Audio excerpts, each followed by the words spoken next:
cast my mind to Calvary, where Jesus bled and died for me. I see his wounds, his hands, his feet, my Savior on that cursed tree. His body bound and drenched in tears, they laid him down in Joseph's tomb, the entrance sealed by heavy stone. Messiah still and all alone.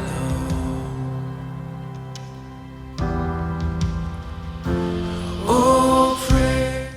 Turn it up, this sound of praise. Make it louder than any other. Oh, lift him up, shout his name over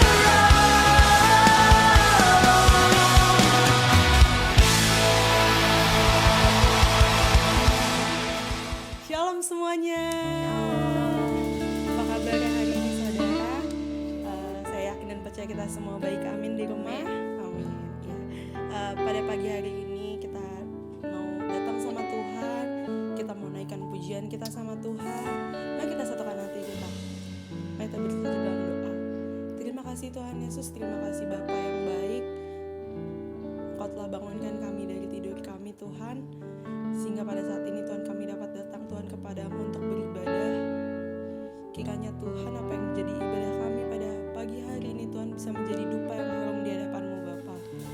Kami sangat amat bersyukur Bapa atas setiap berkat kemurahan-Mu Tuhan, setiap rencana yang Engkau berikan bagi setiap kami Tuhan Yesus. Tak pernah henti-hentinya kami bersyukur Tuhan Yesus. Terima kasih Tuhan Yesus, terima kasih Bapa. Haleluya, haleluya. Mari sama-sama kita katakan. Kau hiasi kehidupanku dengan kemurahan-Mu. Kau rancangkan masa depanku penuh dengan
kasih Bapa kami yang baik.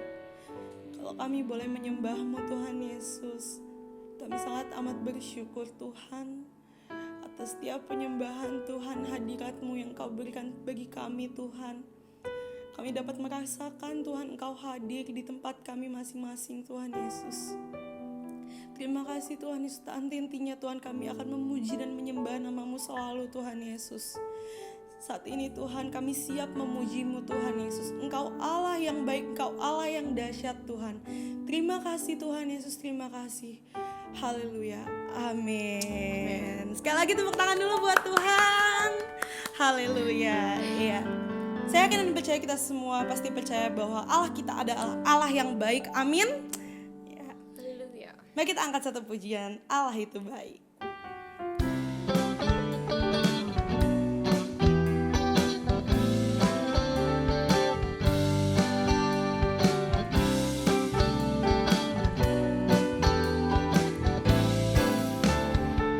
Katakan, Allah itu baik, sungguh baik bagiku. Ditunjukkannya kasih setianya, Dia menyediakan yang ku perlukan, menyatakan kebaikan, menyatakan kebaikan, menyatakan kebaikannya padaku. Kasih setianya tak pernah berubah, dulu, sekarang, dan selamanya. Ajaiblah kuasa dalam namanya, Yesusku luar biasa. Allah itu baik, sungguh baik bagiku. Ditunjukkannya kasih setianya, Dia menyediakan yang ku perlukan, menyatakan kebaikan, menyatakan kebaikan, menyatakan kebaikannya padaku. Kasih setianya tak pernah berubah, dulu, sekarang, dan selamanya. Ajaiblah kuasa dalam namanya, Yesusku luar biasa. Yesusku luar biasa. Yesusku luar biasa. Sorakan haleluya. Mari kita siapkan hati kita untuk mendengarkan firman Tuhan pada pagi hari ini.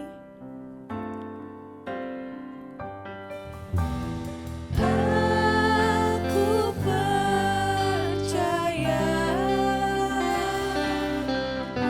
berkat-Mu atasku melimpah, kebajikan, kemurahan selalu melingkupiku. Ku puji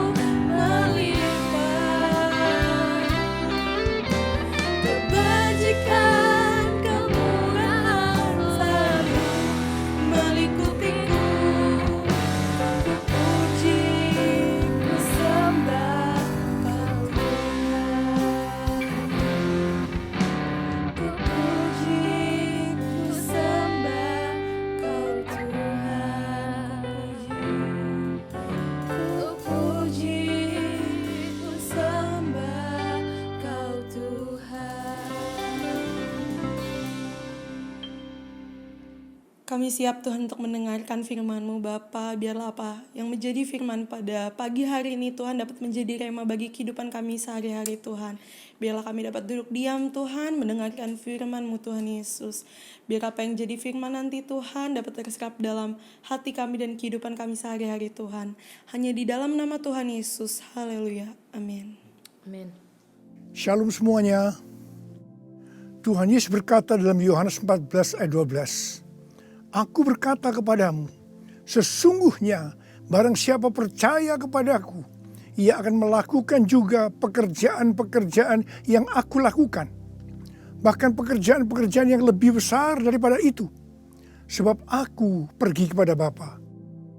Di sini Tuhan Yesus berkata bahwa kalau kita percaya kepada Tuhan Yesus, maka setelah Tuhan Yesus naik ke sorga, kita akan melakukan pekerjaan-pekerjaan yang dilakukan oleh Tuhan Yesus. Bahkan pekerjaan-pekerjaan yang lebih besar. Pada waktu Tuhan Yesus berada di bumi ini, Tuhan Yesus melayani di Yerusalem, di Yudea, dan di Samaria. Tetapi setelah Tuhan Yesus naik ke sorga, kita yang percaya bahkan akan melayani sampai ke ujung-ujung bumi. Jumlah mujizat yang dilakukan oleh kita yang percaya jauh lebih banyak dibandingkan dengan yang dilakukan oleh Tuhan Yesus pada waktu itu. Hal ini berarti setelah Tuhan Yesus berada di sorga, Tuhan Yesus menyediakan pengurapan dan berkat double portion kepada kita yang percaya. Double portion bukan hanya berarti 2 kali lipat, tetapi juga berarti berlipat-lipat kali ganda. Amin. Ada berapa banyak di antara saudara yang mau menerima berkat atau pengurapan double portion? Boleh angkat tangan saudara. C.D. Jacob bernubuat bahwa Pentakosta tahun 2020 tidak sama dengan Pentakosta sebelumnya. Dikatakan bahwa kita sedang memasuki Pentakosta dari Pentakosta, yaitu Pentakosta yang ketiga, di mana ini adalah pencurahan Roh Kudus yang terbesar dan yang terakhir sebelum Tuhan Yesus datang kembali. Untuk itulah Tuhan Yesus memperlengkapi kita dengan pengurapan double portion. Setelah Roh Kudus dicurahkan pada waktu Pentakosta yang pertama, maka salah satu tanda yang terjadi pada waktu itu adalah perubahan paradigma dalam pelayanan. Selama ini, pengertian dari murid-murid Tuhan Yesus adalah bahwa keselamatan hanya untuk orang Yahudi saja. Tetapi dengan adanya peristiwa Cornelius yang bukan orang Yahudi bertobat, dipenuhi dengan Roh Kudus, berbahasa roh, dan menerima baptisan air, maka dengan perdebatan yang cukup panjang, akhirnya dengan kesaksian Petrus, para rasul dan seluruh orang percaya di Yudea dapat menerima bahwa keselamatan bukan hanya untuk orang Yahudi saja, tetapi untuk semua bangsa, termasuk bangsa Indonesia.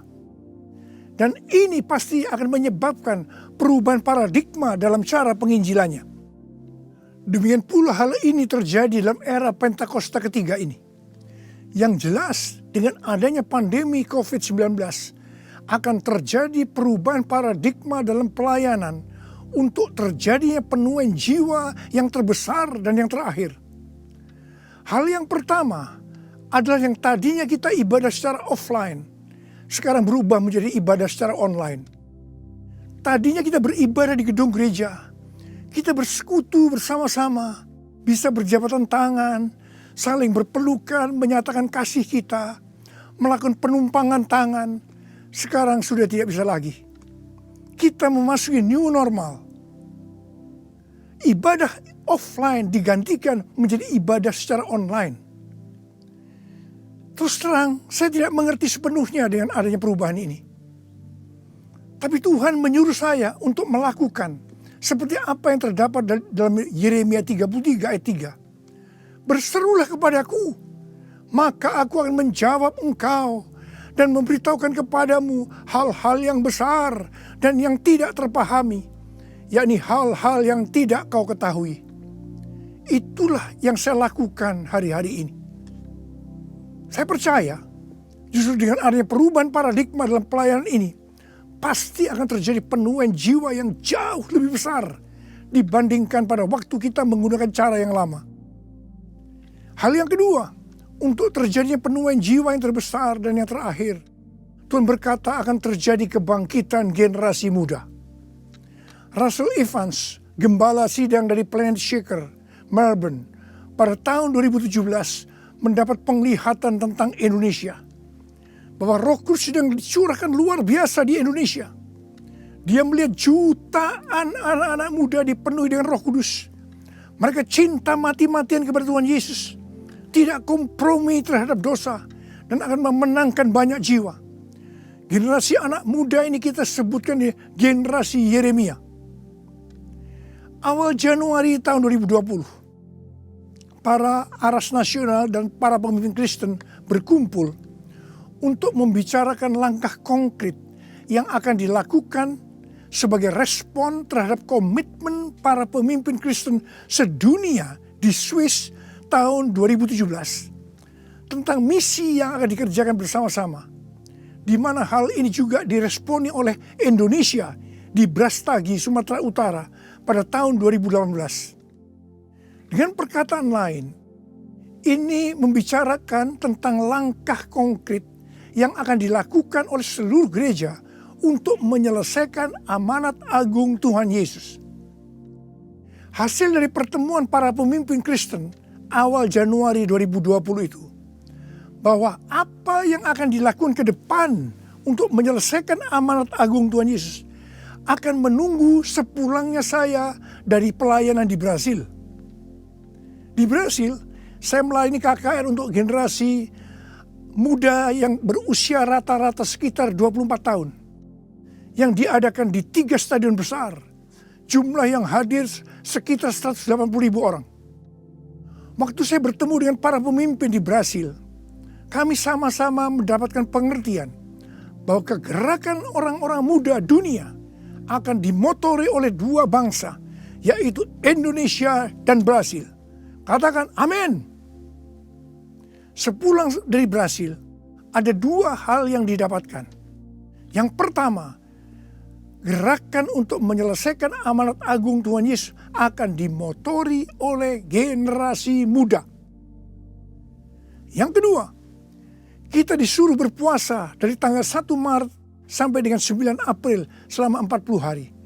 Dan dilanjutkan sampai dengan 30 Mei. Jadi total kita berpuasa 91 hari. Setelah 1 hari kita berpuasa, tepatnya tanggal 2 Maret 2020, Presiden Jokowi mengumumkan bahwa COVID-19 masuk ke Indonesia. Mulai saat itu kita merasakan bagaimana Tuhan memproses gerejanya. Kita dibersihkan, dimurnikan, ditata ulang oleh Tuhan. Kita memasuki new normal, dimensi yang baru, paradigma yang baru dalam pelayanan. Semua ini untuk mempersiapkan penuaian jiwa yang terbesar dan yang terakhir sebelum Tuhan Yesus datang kembali. Pada suatu hari ketika saya sedang membaca 1 Raja-Raja 20 ayat 13 sampai dengan 22. Tiba-tiba saya menerima WhatsApp dari Bapak Peter Faraknimela. Saya diminta untuk membagikan apa yang ada di dalam hati saya untuk generasi Yeremia pada acara live streaming Generasiku Bangkit yang kedua dengan tema Finishing a Great Commission pada tanggal 26 Juni 2020. Terus terang saya kaget, surprise. Sebab kalau kita membaca ayat-ayat dari 1 Raja-Raja ayat 20 ayat 13 sampai dengan 22 itu menceritakan tentang seorang nabi yang datang kepada Ahab, Raja Israel, untuk menyampaikan pesan Tuhan bahwa Tuhan akan menyerahkan musuh mereka, yakni orang-orang Aram yang sedang mengepung Samaria. Ahab bertanya, siapa yang akan membantu untuk melawan musuh yang begitu besar itu? Nabi itu menjawab, orang-orang muda, pengiring kepala-kepala daerah yang jumlahnya hanya 232 dari 7.000 orang Israel. Orang-orang muda ini yang akan menyerang lebih dulu.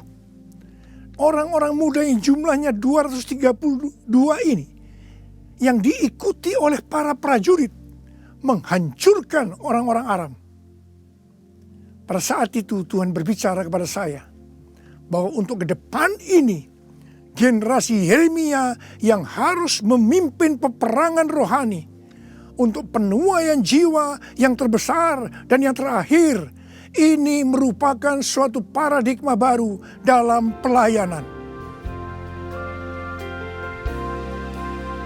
Tuhan, ini aku, jadikanlah ku alatmu untuk memberitakan Injilmu.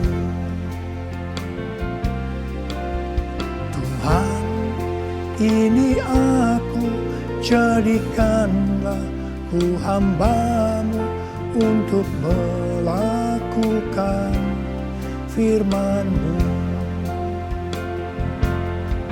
Penuhi hidupku dengan Roh-Mu, agar ku jadi saksi-Mu. Pakailah hidupku dan urapilah untuk kemuliaan nama-Mu, untuk kemuliaan nama-Mu, untuk kemuliaan nama-Mu. Menteri Agama memberikan pengarahan dalam pembukaan kembali ibadah secara offline bahwa anak-anak, lansia, dan orang yang memiliki penyakit bawaan yang berisiko tinggi terhadap COVID-19 dilarang beribadah di gereja. Saya percaya ini bukan suatu kebetulan, tetapi Tuhan sedang berbicara harus ada pergantian generasi. Tuhan seolah-olah memaksa agar generasi lansia mendelegasikan atau menyerahkan tugas mereka kepada generasi muda. Ini merupakan perubahan paradigma dalam pelayanan. Elisa adalah nabi muda yang mewakili generasi muda yang akan dipakai Tuhan untuk tugas yang lebih besar. Pada waktu itu Elia disuruh oleh Tuhan mengurapi Elisa untuk menjadi nabi menggantikan dia. Pertama, Elia melemparkan jubahnya kepada Elisa. Ini berbicara tentang memberikan otoritas menjadi seorang nabi. Yang kedua, Elisa menjadi pelayan Elia. Elia juga menjadi bapak rohani yang mementor Elisa. Elisa sangat setia kepada nabi atasannya, sehingga Elisa dikenal sebagai yang dahulu melayani Elia. Yang ketiga, Elisa terus mengikuti Elia kemanapun dia pergi. Elia ke Gilgal, Bethel, Yericho, Sungai Yordan. Elisa terus mengikuti meskipun dilarang oleh Elia. Waktu menyeberang Sungai Yordan, Elia berkata kepada Elisa, "Mintalah apa yang hendak kulakukan kepadamu sebelum aku terangkat daripadamu."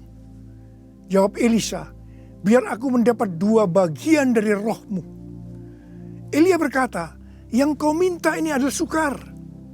Tetapi jika engkau dapat melihat aku terangkat daripadamu, akan terjadilah kepadamu seperti yang demikian. Dan jika tidak, tidak akan terjadi." Ternyata Tuhan mengabulkan permintaan Elisa. Dia melihat waktu Elia diangkat. Elisa mendapat 2 bagian dari roh Elia. Double portion. Arti daripada 2 bagian roh Elia atau double portion adalah, yang pertama, Elisa sebagai anak rohani yang sulung dari Elia menerima warisan 2 kali lebih banyak dibandingkan dari anak-anak rohani lainnya.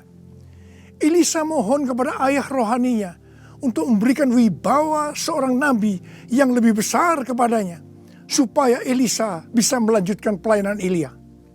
Yang kedua, dalam hal mujizat, Elia melakukan mujizat sebanyak 7 kali, sedangkan Elisa melakukan 14 kali, di mana 1 kali setelah Elisa meninggal, tulang-tulangnya bisa membangkitkan orang yang mati.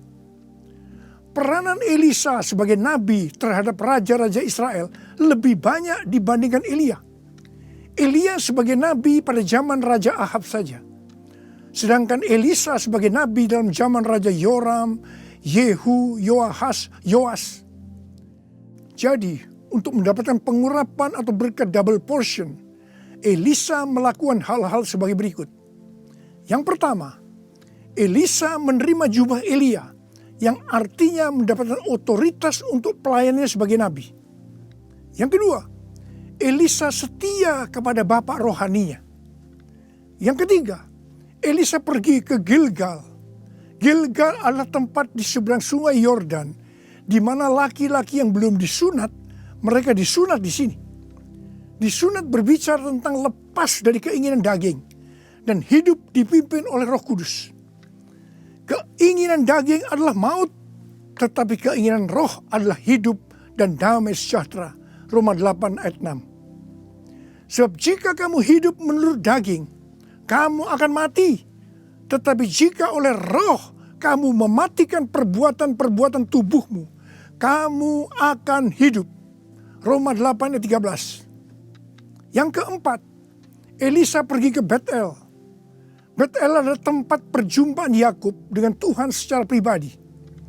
Kita harus menjaga agar setiap waktu hidup kita senantiasa dipenuhi oleh hadirat-Nya, sehingga kita selalu mengalami perjumpaan dengan Tuhan secara pribadi. Yang kelima, Elisa pergi ke Yeriho. Yeriho adalah kota pertama di tanah perjanjian yang diberikan oleh Tuhan kepada bangsa Israel untuk direbut. Tembok Yeriho roboh setelah sangkakala ditiup dan orang Israel bersorak-sorai. Ini berbicara tentang kuasa dari pujian dan penyembahan. Tuhan menciptakan manusia agar manusia memuji dan menyembah Tuhan. Dalam masa pandemi COVID-19 ini, kita harus banyak memuji dan menyembah Tuhan. Meskipun ini tidak mudah, karena kita melihat keadaan-keadaan yang terjadi saat ini.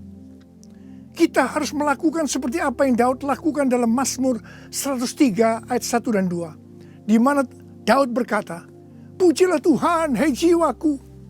Pujilah namanya yang kudus, hai segenap batinku. Pujilah Tuhan, hai jiwaku. Dan janganlah lupakan segala kebaikannya." Memang kita kadang-kadang harus memaksa jiwa kita untuk memuji Tuhan dengan selalu mengingat kebaikan Tuhan. Mungkin ada di antara saudara yang mengalami ketakutan, kebingungan, depresi, terdampak krisis ekonomi, sakit karena COVID-19. Mari kita selalu mengingat kebaikan Tuhan. Saya mau katakan sesuatu kepada saudara. Apapun yang terjadi dalam hidup saudara, apapun yang masalah saudara hadapi, saudara harus tahu satu hal, bahwa Tuhan Yesus itu baik. Dia sangat-sangat mengasihi saudara. Mengucap syukurlah dalam segala hal, enak maupun tidak enak. Sebab inilah yang dikehendaki Allah dalam Kristus Yesus bagi kita.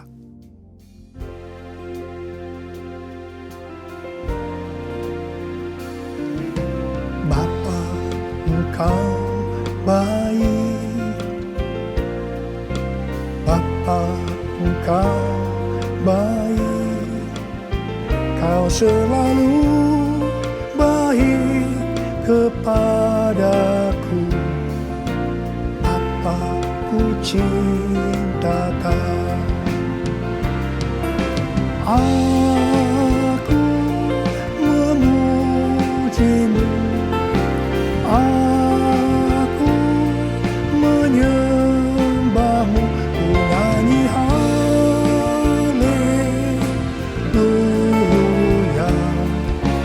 Bapa ku cinta Kau.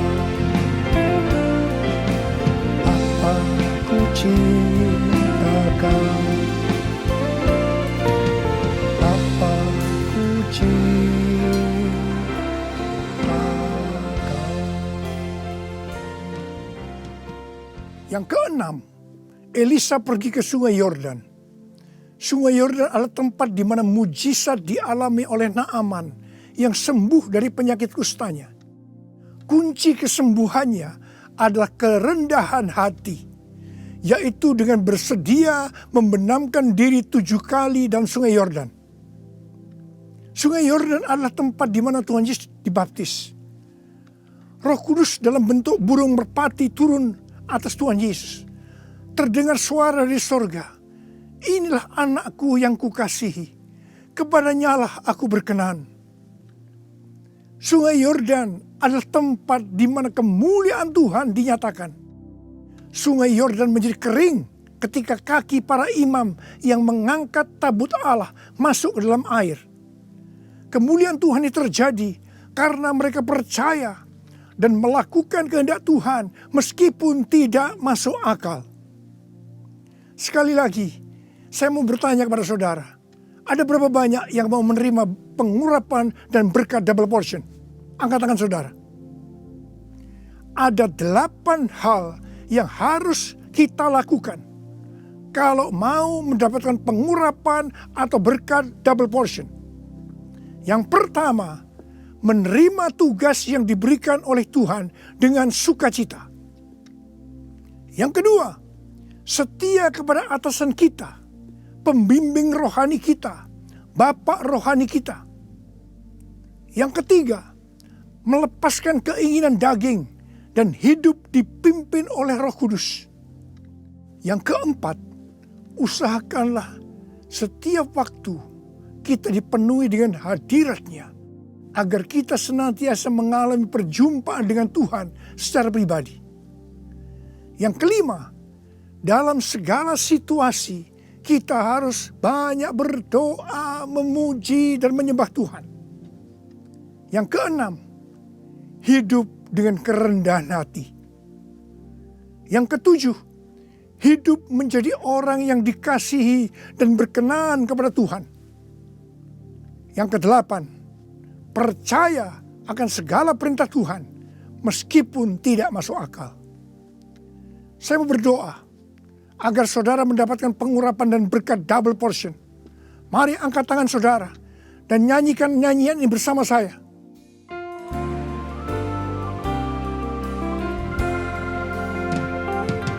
Anointing, follow me.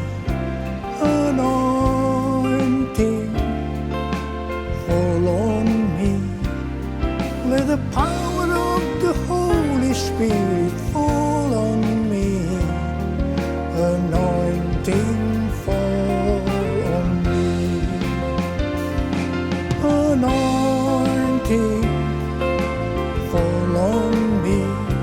Anointing, fall on me. Let the power of the Holy Spirit fall on me.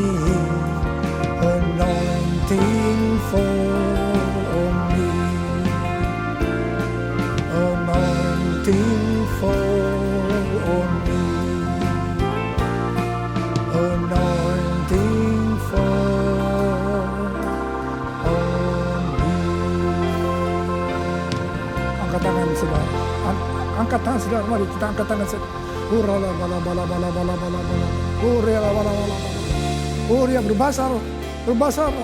Urala bala bala bala bala bala. Uria la la bala bala bala bala bala bala bala. Ura bala bala. Tuhan curahkan pengurapan-Mu. Pengurapan double portion. Pengurapan double portion. Berkat double portion. Terima, terima, terima, terima, terima, terima. Urala basikala la bala. Terima, terima, terima. Uria la la bala bala bala bala bala bala bala bala bala. Pakai anak-anak-Mu Tuhan menjadi alat-Mu Tuhan.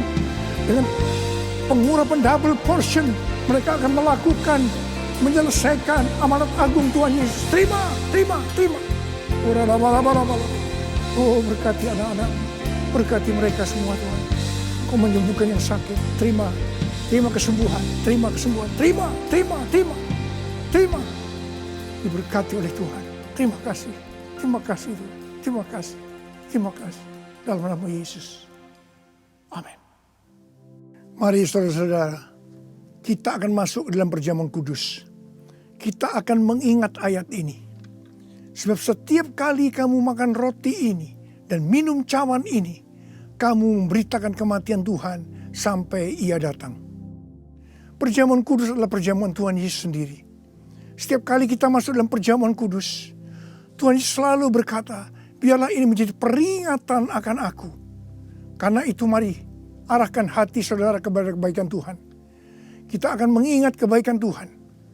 Mari kita tundukkan kepala. Tuhan, siapakah kami sebelum kami mengenal Engkau? Kami semua orang berdosa. Upah dosa adalah maut, mati.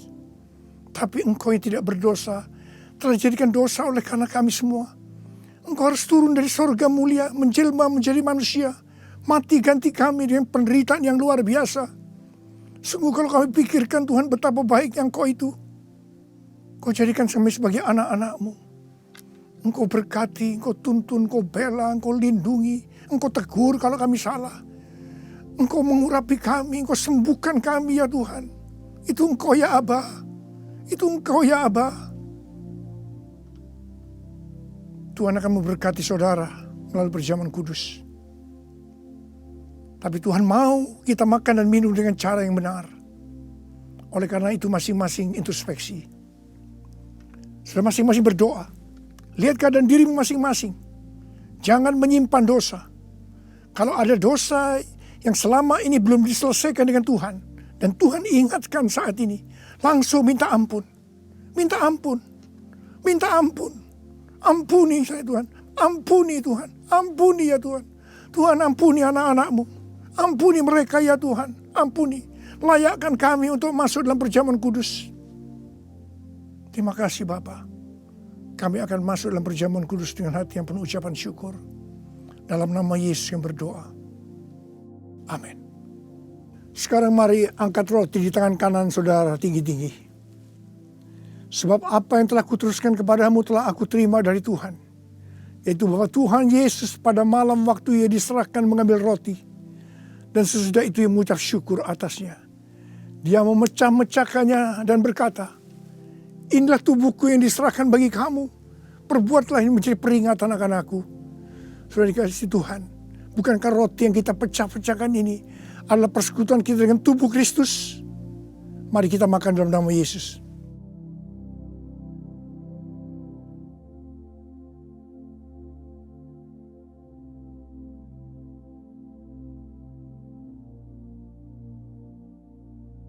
Sekarang angkat cawan di tangan kanan saudara tinggi-tinggi. Demikian juga Ia mengambil cawan sesudah makan lalu berkata, cawan ini adalah perjanjian baru yang dibenarkan oleh darahku. Perbuatlah ini setiap kali kamu meminumnya menjadi peringatan akan aku. Sudah kasih Tuhan, bukankah cawan pengucapan syukur yang atas kita ucapkan syukur adalah persekutuan kita dengan darah Yesus? Mari kita minum dalam nama Yesus.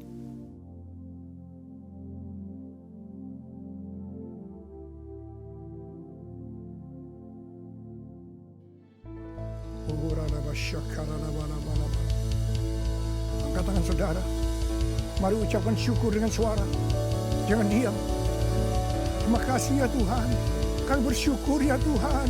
Kami bersyukur ya Tuhan. Terima kasih ya Tuhan. Terima kasih. Terima kasih ya Tuhan. Terima kasih buat kebaikan Tuhan. Terima kasih buat kebaikan Tuhan. Terima kasih ya Tuhan. Terima kasih. Terima kasih. Terima kasih. Terima kasih ya Tuhan. Terima kasih.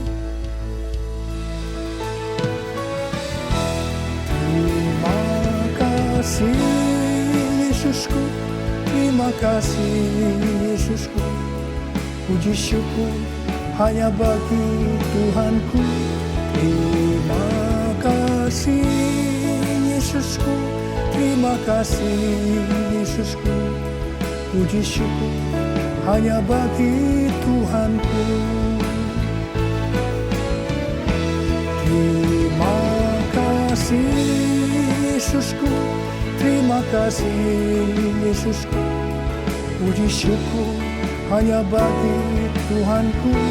Terima kasih Yesusku, terima kasih Yesusku.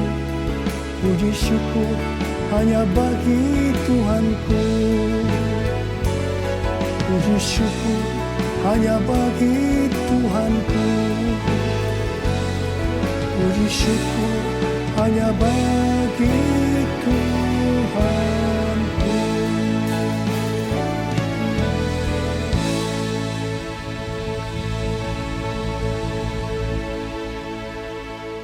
Pulanglah dengan berkat Tuhan. Kasih karunia berlimpah-limpah daripada Allah Bapa dalam Anak yang tunggal, Yesus Kristus. Persekutuan yang manis dengan Roh Kudus menyertai saudara sekalian mulai hari ini sampai Tuhan Yesus datang menjemput kita di awan-awan dan bahkan sampai selama-lamanya. Yang percaya bersama-sama katakan, amin.